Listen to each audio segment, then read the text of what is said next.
You're listening to the DFO Rundown podcast with Frank Seravalli and Jason Gregor on dailyfaceoff.com. Welcome to episode number 2 of the DFO Rundown. I'm Jason Gregor in Edmonton for St. Albert. Frank Seravalli coming in from Philadelphia. So we're in North America all over. We got Kevin Weeks coming up today, man. And that guy is he's fantastic. I'm very much looking forward to what he wants to talk about. He was just interviewed for the Pittsburgh job, so we'll get a little insight on the interview process.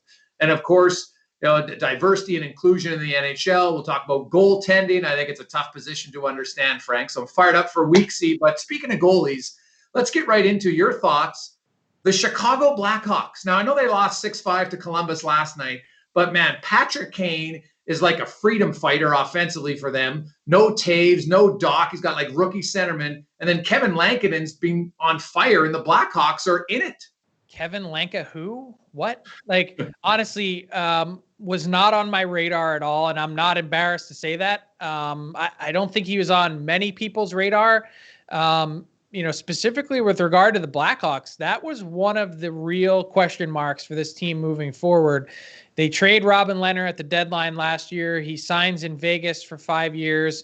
By the way, really mysterious exit from yesterday's scheduled start, Thursday night scheduled start. And in Chicago, they're kind of left holding the bag a little bit. We knew this would be a transition year, and the goaltending was such a big part of it. You know, you've got some of your pillars still there, and Kane, you're missing Taves, as you said, but Kane's been carrying the workload.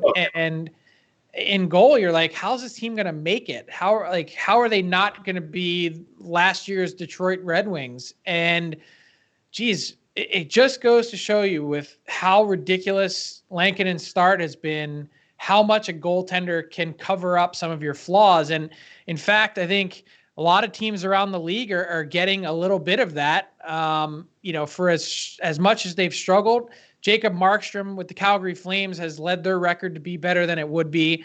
The Edmonton Oilers get Mike Smith back, and he's changed the look of this team in 2 starts. So it's amazing to see the impact that a guy like that could have. And Lankinen now, you're like, where'd this guy come from? Oh, yeah, I have no idea, to be honest. Well, Kevin Woodley told us from Finland. He said, hey, he's going to win the job, and he has. But Patrick Kane, man, like right now, I know it's early. We're not even, or we're just over 25% of the season, but Kane's right in there for an early candidate in the MVP race for what he's doing with the Hawks. You know, obviously you throw in Draisaitl, McDavid, probably Matthews, and a few other guys, but Kane's been unreal. And they played Columbus last night, Frank, and in that game, you know, there was lots of talk about the Dubois and Laine trade, and it was like, oh, yeah, and Jack Roslovic. Jack Roslovic's got 4 goals already, and they've all been pretty sweet goals. Like, that's a trade that in a few years, and I saw it at the time, I thought, man, that's going to be great for Columbus because you get that center. But, like, Roslovic's been even better than I thought. He's a hometown kid. Like, Columbus, it's early, but they got to be doing cartwheels over that trade. Yeah, I mean, except for the Laine benching, right? Well, you seem to accept it fine. Fair detail, I guess. Look, Roslovic had the opportunity to swing this trade, and so far he's done that. But I hate making early grades on trades because, you think back to the Weber for Subban trade, and everyone was saying right from the get-go, can't believe the Montreal Canadiens traded for a player that's 4 years older. And I think that's the perfect example of grading a trade too soon. The Preds go to the Stanley Cup final that year. Subban plays a big part of it. And now you look for, whatever it is, 4 years later, 5 years later, and there's no question who won that deal. So it hurts, especially for the Jets, just because of the uneven quarantine. Yeah. At Dubois, he's only got a couple games under his belt and hasn't been able to do that much. Laine scores some important goals in his first few games, and then Roslovic, he was already in Columbus, so he doesn't really have to do that much of a quarantine, no travel involved. He's got 9 points in 8 games. The question is, can he continue to do it? The Winnipeg Jets felt like they gave Jack Roslovic every opportunity, that whenever he was moved up to their top 6 briefly, that he couldn't do it, and he couldn't do it on a consistent basis. So, will he be able to in Columbus? That's the question. I don't know the answer. It seems to point so far to yes, but maybe this is a little bit of adrenaline, a little shot in the arm, playing for your hometown team, wearing the number that you did when you played minor hockey for the Columbus AAA Blue Jackets. We'll see. Well, it's also 2-for-1, right? Like Weber Subban, the old 1-for-1 to quote Bob McKenzie. So I think just Roslovic gives him an opportunity for sure to have that trade be great. Now, quickly, what do you think about, John Tortorella and the bench? And like, it's funny, you listen to all the players on the team and they're like, hey man, that's just how it is here. And Laine is like, okay, well, it's good to know. And it is very different, Frank, but I'm not going to criticize it because he's not afraid to say, I don't care what your number is. I don't care what your salary is. If you don't work to the level that we expect in Columbus, then you're gonna be benched. And I actually kind of like it. Like, I respect Tortorella. He's not changing because he's got a super sniper. The super sniper has to adapt to their philosophy. I don't mind it, and I think consistency is key. Like, that's the one thing you get with Torts is exactly what you're getting, and he's able to move on from things. He doesn't ask a lot of guys. It's show up and bring your lunch pail. And the thing is, this is year 6 of the Tortorella experience in Columbus. All I'm saying is that gets old after a certain point. And I don't know if they're there yet. He's in the final year of his deal. There's been all sorts of innuendo and rumor about Torts wanting out and he wants to get fired. And this is just another step in that process. And we haven't heard much from Jarmo Kekalainen, but we did hear and see the reports that were confirmed in 2 different outlets about Patrick Laine essentially lipping off to a coach during a game. And my understanding was that it actually revolved around Patrick Laine having a breakdown on the ice in terms of a missed coverage opportunity and a coach showing him right away with an iPad.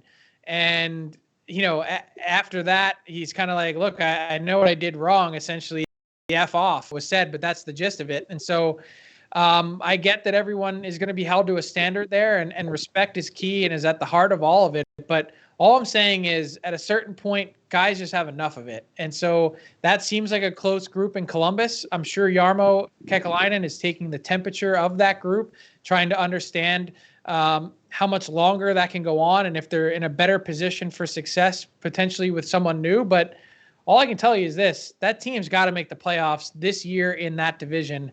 They get a respite from the East, and you got to make some hay in the Central where the teams just aren't as good.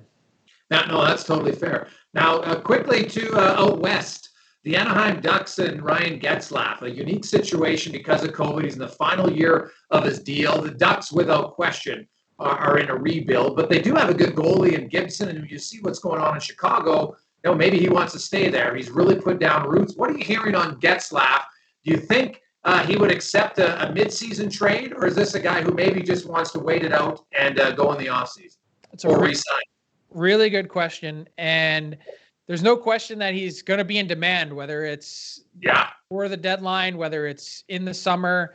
This is a big man who has a skill set that's unique, and he's a leader that's well respected.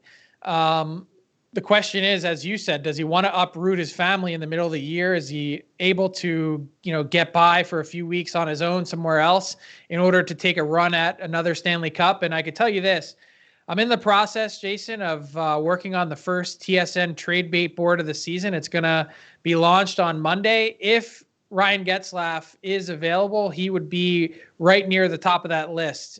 He'd be also at the top of any free agent list as well. So, I think people wonder how much game he has left. I think people are curious at his age, sort of where he stands and how hungry he is. To me, he's one of those ultimate competitors. You get him in the Stanley Cup playoffs. Ask the Oilers when they went on their run a couple years ago, what was it like to face Getzlaf on a nightly basis in that second round series? And the answer wasn't pretty. And so we'll see, but he'd be a marquee name for sure. Yeah, Getzlaf would be an unreal player, man. I'm a huge fan of his. Just you look at his size and his strength, his skill. He's mean. He's a perfect guy for the playoffs. But the Ducks also, if you go too young, Frank, we've seen it in Ottawa. I saw it for decades in Edmonton. Too much youth at one time usually just leads to constant losing. And you look at Chicago. We just talked earlier about Patrick Kane. Like, they got a ton of young guys, but he's still there and he's elite. So it'll be an interesting one if Getzlaf wants to go or not. But that'll be something to watch, and I look forward to Monday when the trade bait board comes out. But let's get to our next guest, because I'm fired up to have him on the show. I'm very excited to see what Kevin Weeks has to say. Our next guest played 11 seasons in the National Hockey League, backstopping 7 different franchises, including starting and starring roles in Tampa and Carolina, helping the Hurricanes get to the 2002 Stanley Cup Final. He was Henrik Lundqvist's partner for a couple years in New York. He was once traded for Pavel Bure, and since then he's been pretty much anywhere you can talk hockey on TV, including is one of the faces of the NHL Network currently. This Toronto native with Caribbean roots, Kevin Weeks. Welcome to the DFO Rundown podcast. Thanks a lot for coming on. No problem, guys. Good morning. Thanks for having me, man. Hope you guys are doing well. Thanks for having me, fellas. All good here. So, Kevin, I wanted to start here. You are fresh off an interview with the Pittsburgh Penguins. We know that they ended up hiring Brian Burke as president of hockey ops and Ron Hextall as GM. Correct me if I'm wrong. You've been involved in a number of these different interviews now with 5 different franchises, if I'm not mistaken. I won't ask you about the specific details of the process, but can you shed some light for us on what it was like for you to be involved and how this all went down? Yeah, I would say that it's really unique because each team operates in their own way. They have their own setup, their own structure, what their reporting structure, their organizational chart looks like. So let's say the Canucks, their structure is different to that of, say, Winnipeg. Winnipeg is different to the Leafs, which is different to Chicago. So each structure is unique in and of itself with their ownership group and their senior executives and kind of the way they work together. What was interesting for me is that in some of these discussions, I was able to get a good feel for these respective organizations in terms of what they're like, the way that they do their business, what the ownership group is like, what type of atmosphere they have or they don't, what they're trying to create for their players, but also their staff and the entire organization, and kind of see where they land on that kind of index. And also the people piece, see what the people piece of it feels like. And the reason why I say that, and Frankie, I know you and I have had some great discussions and some trusted discussions. The people piece is really where it's at for me at the end of the day. And the reason being, you want to fit with people that you're aligned with. And I think ultimately, whether you align with them or they align with you or they align with other people, you want to know that early in the process and you want to try to get a feel for that. And something my parents always told me, and it's funny, Commissioner Bettman always says this as well, it's all about the people. At the end of the day, your X's and O's will be that, your development model will be that, what your minor league system and setup are, but it's all about the people, really, and the women and men that work in your organization and how you align with them, what your philosophy is with them, right down to your players, your coaches, your trainers. And I was able to get a good feel for that, fortunately, before kind of making a decision or it coming to a point to where I would work with any of those clubs. So I was able to get a good feel for that from all of those teams. And that to me was really important, probably more important than anything, because hockey philosophies aside, you're going to be working with people on a day-to-day basis. And, I've reached a point, and at home, we've reached a point to where, we want to align ourselves with people where we have a lot in common and we value the same things and we get pumped about going to work every day. So she has a huge job in a global C-suite for a huge advertising agency that does 22 billion euro in revenue. And, she has earned that spot in her career and likewise for me. So we want to make sure that whatever you do going forward, you have a really good fit there. That's something that I've been able to find out during this process. Now, Kev, when you look at the whole process, I hear a lot of people that you have to learn how to interview and you get better. Do you believe in that? Do you find now that you've done a few of them, are you better at an interview? Do you think that ultimately matters? I think that's a fair question. And I would say, yeah, there is a little bit of a progression that one can go through with the interviews and just kind of finding a point of comfort. But I really also think too, that you want to be your authentic self. You want to be respectful, but you also want to be authentic. And with that, you want to ensure that, okay, if I'm authentic and they're authentic, can we find a place where we can find some common ground, right? In terms of how we can vibe with each other. I think that's really important. But what's interesting too, guys, is each team kind of goes about it in their own way in the interviewing process.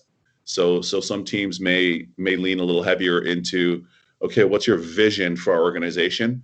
Or where do you see our organization right now at this time? Are we in a potential Stanley Cup window? Are we not?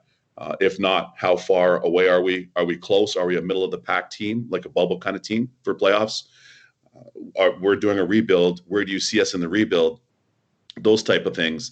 And those can kind of bring about they can show some different perspectives. Your view of their organization versus their view of their own organization, right?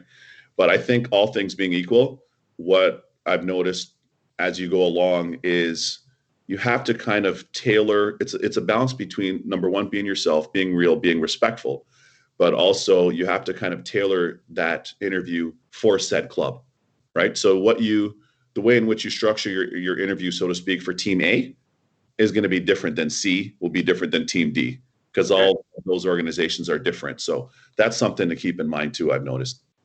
And the NHL is unique, and because you played the position that's probably the hardest position to truly understand, right? Sure. As a goalie. And you watch the NHL now, and if you don't have a good goaltender, it's really hard to compete. You feel like we see a lot of goalies as analysts, and Ken Holland and Jim Rutherford, goalies as well. Do you feel that's a strength of yours because you'll understand arguably the most important position better than some people? I do think it's a strength. I know we were speaking offline, fellas. I think it's a huge strength. And the reason why I say that is if you listen to anybody, right? So why don't we just say this? Let's just, play a little hypothetical. Say you go to a rink in Kelowna, or you go to Burnaby, okay? Burnaby 8 rinks, and there's an Atom tournament. Those kids are 8 years old, and say it's an Atom girls tournament. Every parent, it doesn't matter how nice they say they are, it doesn't matter how cool they say they are, it doesn't matter how respectful they are. If their goalie, Brianna, lets in 1 or 2 goals, I want you to look at the reaction from the parents in the stands. You know what I mean? Just watch the reactions. And I know this from going back to when I played minor hockey. And, I was fortunate. I'm friends with a lot of my buddies that I played minor hockey with. This is now going on like 38 years. Some of my lifelong friends. But as cool as they are, as great as their parents and my parents got along, 1 or 2 goals going, I can see it. Kev, what are you doing? Like, come on. So that's literally where it starts, like from Atom or novice. So my point in all that is it starts from there, and it's the exact same thing at the NHL level. So people have that kind of feeling around goalies, but at the same time, goaltending is so critical. So yes, you should understand what it means and how to evaluate a goalie, especially if you're in a position. Inherently, fortunately for me, that's natural, as you said, because I played the position. But I do find that in certain organizations and some coaches and GMs and stuff will come out and tell you they don't know what they're looking for. Well, then you might have gone and watched the World Juniors and seen Vasilevsky, and you didn't even know what you were seeing. You know what I mean? Conversely, you guys will love this. France Jean, Tampa's goalie coach. I remember speaking to France, and I'm like, France, tell me about this Vasilevsky guy, because I think he's pretty sick. He's like, hands down, forget it, it's over. I go, really? He's like, hands down, that's our guy, it's over. And so said, so done. Because he was able to know what he was seeing or what he wasn't seeing, and he saw all of what he saw when he saw him. The rest is history. He's the best goalie on the planet right now. All right, Weeksy, I got to bring you into my house. My little guy is 6 years old, and his team, my little guy is 6 years old, and his team, they rotate goalie every week. And so his first crack in the net was last week. Yeah. And I'm sitting there, and don't be offended by this. I'm like, please, I hope he hates it. I don't want him to be a goalie. Had a little guy or a girl, and they said they wanted to play goalie. What would you say? Are you sure? Are you really sure? Then I'd be like, are you sure? Are you positive? Do you really want to wear all of that equipment? I think I love the fact that you framed it at 6, because that's when I actually started playing house league at St. Mike's Arena back home. And I would say this, if a kid is gravitating toward the position, you have to honor it, because hardly anybody really does. And if they do, it might be for, I don't know, because they're rotating, as you're saying, or maybe they try it for a season, or it's kind of cool. I kind of like it, but okay, it's not for me. But if they're really going, love it. He loved it, and I'm like scared to death now. There's your answer. Now listen, for both of you, your pocketbooks might not love it, and your stomach, unless you have a deal with Rolaids or somebody or Pepto-Bismol, you might not love it. But as long as he loves it, or they or she or whoever loves it going forward, for anybody that's listening, any of the listeners, that's really, really important, because hardly anybody's going to want to do it. Like, legitimately, hardly anybody really wants to do it. So if they have an affinity for the position and they're showing that and they're expressing that to you, respect it and give them the opportunity to try it at the very least. Yeah, and I'm glad you said that, because he does love it, and I would never stand in the way of anything that he wanted to do or try. Yeah. But here's the thing, like, so I'm coaching this team. It's a bunch of 6 and 7 year olds that are just like, this is really their first foray into it. They're just learning. And so he never even really practiced playing goalie before he gets into a game. We actually won the game. He let in, of course, a few goals. Some of them are hilarious because he's kind of daydreaming and whatnot. But sure. There was one goal that went in, and this is exactly why I don't want him to play goal. There was a kid on the ice that a goal went in that, like, he clearly could have saved, and the kid kind of just like skated up to him and was like, "Come on, man!" And I like here I am on the bench, like, I'm getting so mad. I'm like, "Hey, Billy, come here. Time to change it up." Like, he had just gotten on the ice. I'm like, "Hey, just come over here. It's time to change." Like, it just like boiled my blood that, like, kids act that way, and there's just so much pressure on the position. Yeah. You know it better than anyone. Like, it's a lot for a little kid to shoulder, and I'm actually, as you say it, I'm kind of worried that at some point, are we going to have enough guys trying it? Those are fair questions and real concerns. It's funny because I was just mentioning that to you about going back to being 8 years old and playing AAA hockey as an underage for Toronto Red Wings back home, and we had really good players, man. Like, really, really, really good players. Like, my first captain was Mike Pekka. Good players. So there are about 5 or 6 of us from our team that ended up playing in the NHL, and there should have been about 12 of us, really, if life took them that way, and if they were as maybe focused or committed or had a little bit more luck or whatever it is. But I can tell you, it's funny. I was actually texting with Claudio, Mr. Pekka, yesterday. We were messaging, going back and forth with Mr., not Mike, but Mr. Pekka. And the same thing, man. Like, I can remember whatever tournament, like North Bay tournament, Sudbury Big Nickel tournament, regular Friday nights at Chestwood Arena, and it was rammed. Our rink is always, to this day, that was our home night, and it would be jammed. And we're playing the Toronto Nats, and rink 2's jammed. We're 10, we're 9.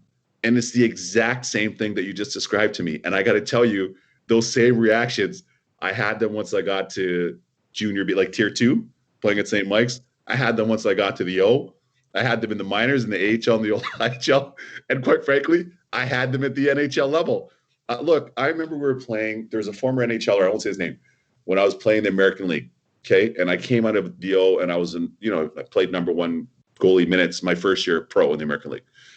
I played 60-something games that year and in the A. And I remember one night we were playing in Philly at the old Spectrum, and your hometown. Mm-hmm. And you remember how good the Philly Phantoms were. They were sick. They were kind of like an AHL/NHL team. They were that good. Mm-hmm. And I remember we got peppered up in the first period. I don't know, 20 shots were like 23 or 22 to 4 or something. And we were down 2-0 or 3-0, but I felt like I was standing on my head in the game. And I remember after one of the goals, one of our players, one of my teammates, was a former NHLer that had played in the league.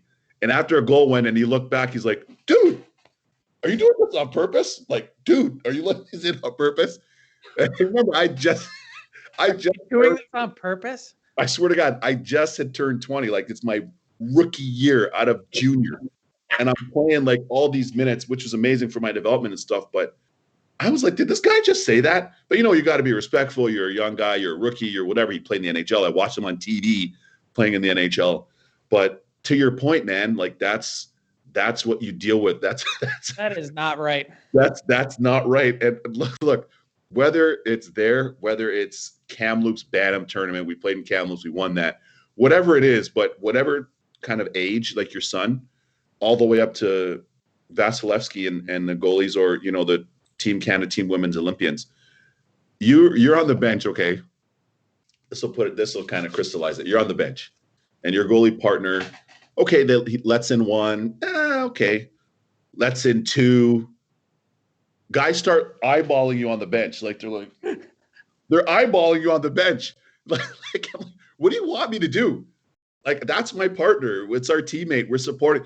By the time the third one goes in, we see, is he allergic to the buck tonight? Like, what's going on? Like, is he allergic to the biscuit? Like, what's the deal with this guy? Get in there. So that's kind of the love-hate and kind of how polarizing the position can be. I have a theory that everybody who plays minor hockey should have to ref, and every parent should have to go watch their kid ref so they would understand how you don't yell at officials. And probably the same for goalies. If every kid plays goal, and Sean Burke felt like if goalies should play out, they shouldn't just always play goal, Kev. Do you agree with that, or do you think it's a position that needs to be specialized early? I mean, I love specialization. That's kind of how it was for me, and it worked for me clearly. But I do agree with the open-mindedness and just getting a firsthand experience and perspective of reffing, whether you're a linesman or reffing a couple games, and certainly with playing in net for sure. And it's funny you said that. And listen, I grew up going to St. Mike's Arena, watching a guy by the name of Sean Burke, and his dad, Mr. Burke, was always great to my dad, always. And when he was playing Tier 2 for the Buzzers, Tier 2 junior, before he went to Marlies in the OHL and stuff, and I would go watch him on Sundays. And funny enough, you said that to me because he really resonated with me. He was one of the guys that was doing it and was making it. It was a top guy when I was 6-7 years old, and I was able to watch him. And then ironically play against him in the league. He had an amazing career too, Berkey did. But it's funny, his point makes a lot of sense. It makes a lot of sense. And I joke around about this too. Sometimes I'm like, hey, what size are you? You hear people say something. I'm like, what size are you? Oh, I wear a men's XL or whatever. I wear a woman's medium or whatever. I'm like, sweet. We can get you some goalie gear. No problem. We can get you fit it up. I know some people over at Vaughn, and I could talk to Mike Vaughn himself, get you some gear and get you in the net and get you some one-timers from Shea Weber. See, when those are going off your fingertips or your collarbone, you can get a feel for what it's like. In jest, of course, but I couldn't agree with you more. I think that makes a lot of sense to have a firsthand experience on doing either one of those or both of them, just to get a feeling as to what it's like. For sure. That's a great idea by Berkey and yourself. Now, Kev, it's been 30 years since you played junior. Like, did you even have a goalie coach when you played junior? Like, teams now have 2 goalie coaches in the organization. Some have 3. How much better is it to be a goalie now than it was when you were in junior 30 years ago? Yeah, it's way better. There's way more resources, to your point. We had no official goalie coach. Our assistant coach, Patty, who was from the East Coast when I was in Owen Sound, he knew some goalie stuff, and he'd put us through some drills. But God bless Storzy's dad, soul, Mr. Storr. Mr. Storr, Jamie Storr is my goalie partner, and I think you guys know we were one of the only tandems to ever make the NHL coming out of junior, right? One of the only goalie tandems, one of the few. Kay Whitmore and Tugger, Ron Tugnut and Peterborough did it. And then I want to say there was some overlap with Bernier and Halak out in Lewiston, Maine in the Quebec League, but it's very rare. And Storzy and I are boys to this day. But his dad, God bless him, both his parents passed, bless them both. But his dad, Mr. Storr, would come on the ice sometimes with us, and he had the old bony puck machine. And he had the old, big, heavy, bony puck machine. And sometimes before school in Owen Sound, he would go to our rink in Owen Sound. We would go there. We would get to the rink at like 6:30 in the morning, and get our gear on, and we go out there, and he'd pump shots at us with a puck machine, literally. So for both of us at the time being top prospects, I mean, that was really what we got. And fortunate that we got that, because some teams didn't even have anything. And then after I was drafted by Florida, the great Billy Smith was the Panthers goalie coach, and Billy Smith would come to Owen Sound a few times a year to see me. And then he would come on the ice with me and with us, and even with Storzy, even though he ended up becoming an LA pick and I was a Florida pick. But Billy Smith would come on the ice with us. He was really helpful. He really went to bat for me a lot, and he was great to Storzy and I. But we didn't get that on a day-to-day basis, to answer you.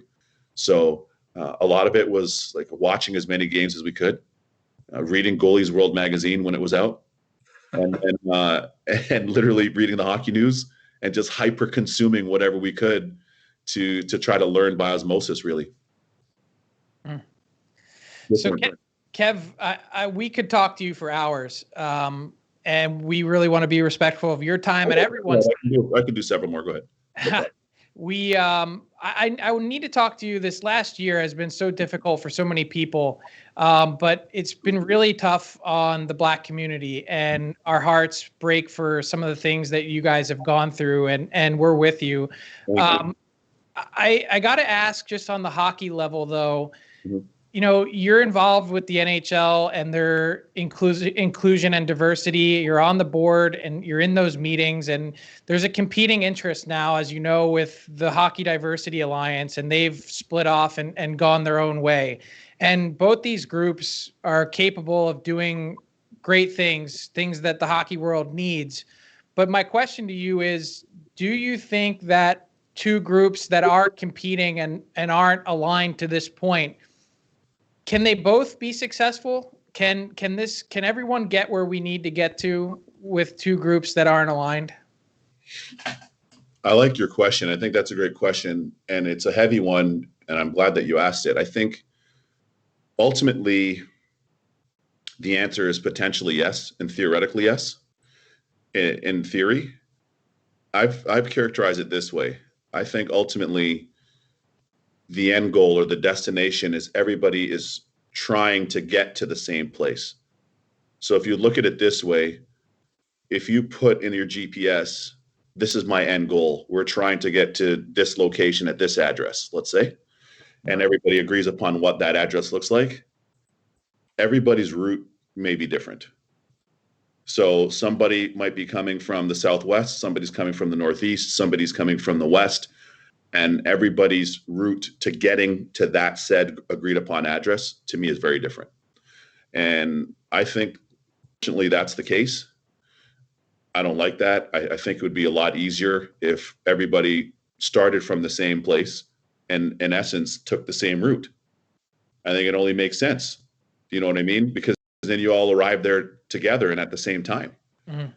As it stands now, what's difficult is, and Frankie, I've talked to you about this. Honestly, I'm not really one for a lot of committees and talks and all these different things. And, you know, I like to roll my sleeves up and get into it. Do you know what I'm saying? Like, so for example, I can speak for myself in that long before there was any committees and all of these councils and all these different things. And I was at the rink, like, you know, since 94, since 95, we're in 2021.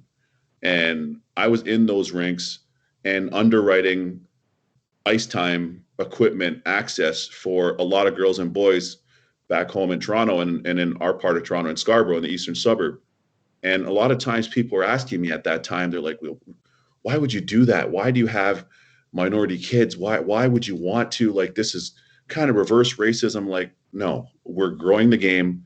I want as many different girls and boys all across the color wheel to play the game, all across the, you know, the religious kind of denomination wheel to play the game. And literally from that, we had so many kids that got into the sport and that love it. And quite frankly, there have been about 13 NHL players. And everybody was laughing at it. And I didn't have any support, no league, no club, no team, no governing body, no anything. I was at the rink. I had some of my buddies that also played pro, Jason Payne and some other guys. Painter is now coaching in the East Coast League for Buffalo's East Coast affiliate in Cincinnati for the Sabres ECHL team. And some other buddies that would come, Mike Johnson. Johnny came out through a blizzard in Toronto one time to make the rink and make it to the rink, to be with these kids. So I know firsthand what you have to do. And it's not speaking on panels. It's not speaking on all these different councils and doing these things.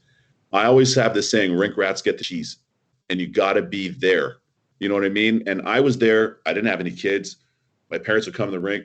My dad's at the rink all the time, talking to other parents and just trying to share some wisdom with these kids and allow them to have kind of a good, positive experience into hockey. So all that to say, Trevor Daley, Chris Stewart, Anthony Stewart, Wayne Simmons, Devontae Smith-Pelly, PK Subban. Like, I can go on and on for these kids that played and that came through the camp. That's been my experience. I really think that we're best served with people that have clean intentions, get rid of a lot of the needless infighting. Also, I don't like a lot of the political grandstanding. I don't like a lot of the bureaucracy, because that gets in the way of what we're doing. And unfortunately, we've had a lot of that. And I also don't like performative stuff either. And I don't like people being opportunist, whether it's an organization or whether it's a club, whether it's a governing body. Yeah. Exactly. Whether it's a league, whether whoever it is. That's like oil and water for me. My thing is that little girl that you're talking to, whose mom emigrated from Trinidad and whose dad is from Sault Ste. Marie. Like, this is their first foray into the game. And to be able to provide a safe space for her and kind of concierge them through that process, that can make all the difference in the world. Because in the event that that's not the environment that you create, they get turned off. And a lot of them are already turned off going in. And their parents are going to say, to heck with it, man. You're going to run track. You're going to run track here in Michigan. To heck with it. You're out in Calgary. You're going to be a bobsled athlete, or you're going to be a skier. And we end up losing so many girls and boys before they even can kind of get their feet wet in the game, unfortunately. And a lot of parents have a preconceived notion of what hockey looks like and who it's for. So to answer you, I know it's a long-winded, detailed answer, but I've been really kind of disappointed and disillusioned, if I may, in certain ways by some people that are just coming out of nowhere that have never been advocates, and now all of a sudden they've got championship belts on for their advocacy work in the space, And listen, you want as many people on the train as possible, right? Because not everybody's comfortable at different times. But as of right now, we have certain people that have kind of taken lead positions that, quite frankly, I haven't seen them for the last 25 years. Mm. So you helped set the table for King Henrik in the NHL. Mm-hmm. Let me make you king for the day. Yeah. How do you fix this? You got to be real.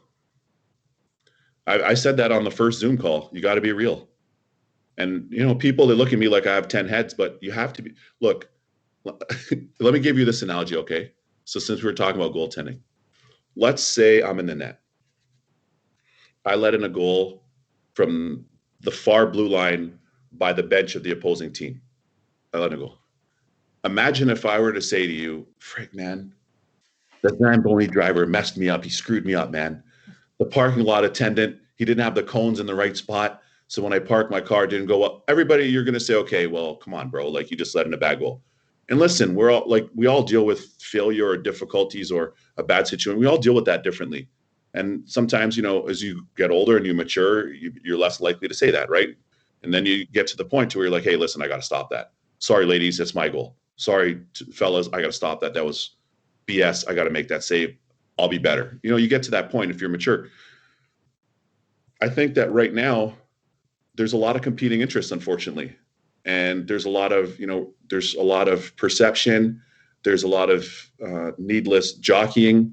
There are some factions, needless factions. There's people that are taking lead positions that, quite frankly, shouldn't have them. There's people that are taking lead positions that are, quite frankly, doing it in self-service, not in service to the game. So that's why I say you got to be real. Like, it starts with being real. And I feel like right now that atmosphere isn't necessarily where it needs to be. And there's a lot of grandstanding, unfortunately. And before, man, you go back to Malvern Arena, you go back to Mid-Scarborough Arena back home in Scarborough, and you go back to Ice Sports Scarborough. Like, I've got the check receipts to prove it. So, do you know what I mean? Like, it's not like I was in the league, just cutting my teeth in the league, but I knew that I was playing for something more, right? And something bigger than myself. Obviously, you're playing for your teammates and your fans and your family as a young provider, and being just based on what players earn, you're kind of a patriarch in a sense of your family's earning. You can help change the course of life for your family. But I also knew that I was playing for the game and then for the community and then growing the game in a way that wasn't opportunistic. Like, I didn't even get a box of free hats to give to kids. Like, not even some mini sticks. Like, zero resources or support. So I think now what's important is going forward, if I'm king for a day, is that we're real about where we are and where we're not, real about what intentions look like, not trying to get headlines, not trying to be self-serving, and ultimately serve the game. Because I'm a big believer in serving the game and growing the game. And the great Wayne Gretzky talks about that. The great one always says, hey, everything my family and I have, we have due to the game. And if that's coming from Gretz, that's coming from the summit of the mountain. And I don't think that any of us should approach it any differently. And whether it's club, whether it's league, whether it's any organization, I think that we have to be in service to the game and to the sport. And the intentions have to be clean. And when your intentions are clean, then your actions will follow that. That's where I want to see this get to. But right now, there's the muddy waters, if I can characterize it that way.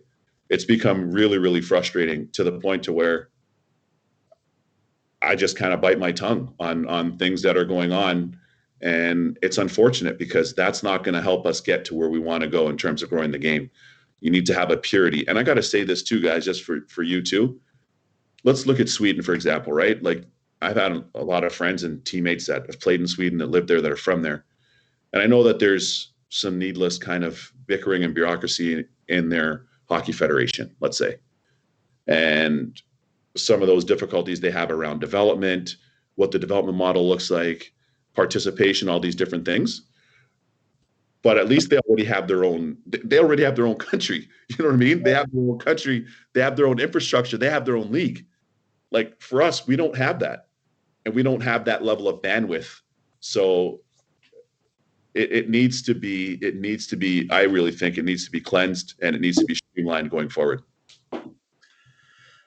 Kevin, that's fantastic. I don't even want to ask another question because I think that's a perfect way to end it. Really like how articulate you are. Clearly, you're passionate about it, and really, it's for a lot of the white and Caucasian people is just to support and get behind people. I think is the most important, and hopefully, moving forward, it gets better for all kids at all different levels. But definitely, it's Black History Month, and I think it's important that that you bring that up at this time. So I think that was fantastic and really well said. I appreciate that. Let me just piggyback your last point. Thank you for that, by the way. But I would say, look, I my life changed and my family's life consequently changed because we had my first minor hockey coach was an older white man from Winnipeg, Manitoba, and the late Mr. Armstrong. God bless him. But he couldn't have been any nicer to my mom and dad at the time. My sister wasn't even born.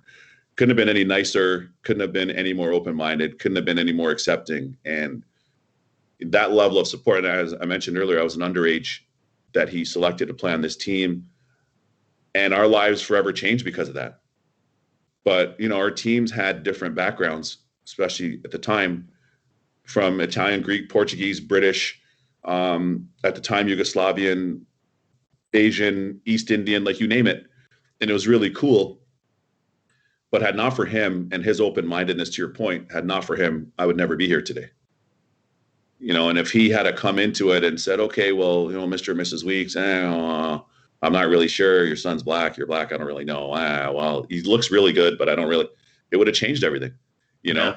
So that's why, we'll always be indebted to him and a lot of the people that are along the way. We have had a lot of really good people. And I really think, and Frankie, to your point earlier in the start of the question, what's been really, I can say, impactful and empowering is the support that we have received from a lot of people that don't look like us.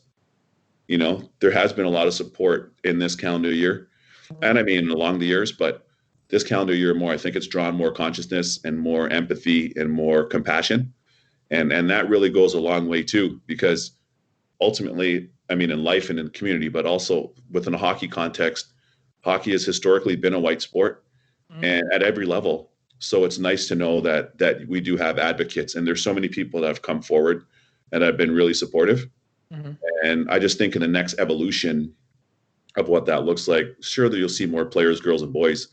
I hope to see, which is what I've been trying to foster, as I mentioned to you. But I also want to see that be reflective of behind the bench, in front offices, in executive roles, more people on TV, and just more of the best. And I think that's really a big part of this whole equation too, is having our sport and our league and our leagues reflect society more instead of people just looking at hockey in a vacuum and saying, well, that's a white game, we don't want to play it, or we don't want to work in it, or I don't aspire to coach or anything else. Mm-hmm. I don't think that there's an opportunity. It's really sad when you have that feeling. And I could say this too, Frankie, you asked me about some of the interview processes and stuff.